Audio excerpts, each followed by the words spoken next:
حضور علیہ الصلاۃ والسلام کا فرمان معظم ہے کہ جو میری ذات پر روزانہ 50 مرتبہ درود پڑھے گا تو کل بروز قیامت میں اس کے ساتھ مصافحہ کروں گا۔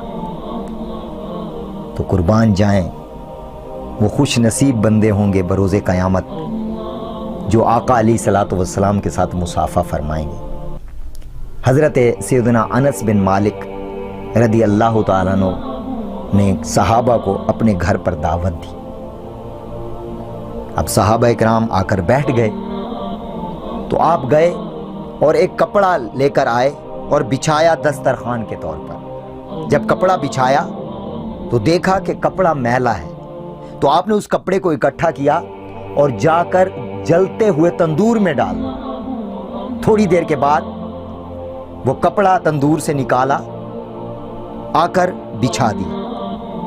صحابہ اکرام نے پوچھا، اے انس، یہ عجیب ماجرا ہے، آگ کا تو کام ہے کہ کپڑے کو جلا دینا، لیکن ہم نے دیکھا کہ تم نے اس کپڑے کو تندور میں ڈال دیا، جلتے ہوئے تندور میں ڈالا اور پھر تھوڑی دیر کے بعد نکال لیا اور یہ بالکل صاف اور شفاف ہو چکا ہے۔ پتہ ایسے چلتا ہے جیسے اس کی میل اور کچیل کو تو آگ نے جلا دیا لیکن اس کپڑے کو اثر نہیں کیا آگ نے، لیکن اس کپڑے میں کیا خاصیت ہے ایسی کہ آگ اس پر اثر نہیں کرتی؟ تو حضرت انس بن مالک رضی اللہ عنہ نے فرمایا کہ ایک مرتبہ پیارے آقا علیہ الصلاۃ والسلام میرے گھر جلوہ گر ہوئے تو میں نے آپ علیہ الصلاۃ والسلام کو کھانا پیش کیا، تو حضور علیہ الصلاۃ والسلام نے کھانا تناول فرمانے کے بعد اسی کپڑے سے اپنے ہاتھ مبارک پونچھ لیے اور چہرہ مبارک صاف کیا۔ جب سے حضور علیہ الصلاۃ والسلام کے ہاتھ مبارک اس کپڑے سے لگے ہیں اس دن سے اس کپڑے پر آگ اثر نہیں کرتی۔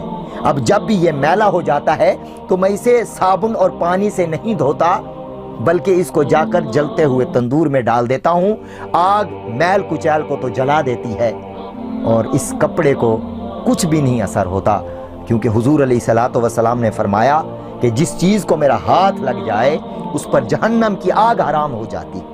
تو محترم بھائیوں، وہ تو جہنم کی آگ ہے، وہ بھی جب اثر نہیں کرے گی تو یہ آگ تو 70 گنا کم ہے اس آگ سے دور۔ اللہ کیا جہنم اب بھی نہ سرد ہوگا، رو رو کے مصطفیٰ نے دریا پار، رو رو کے مصطفیٰ نے دریا پار۔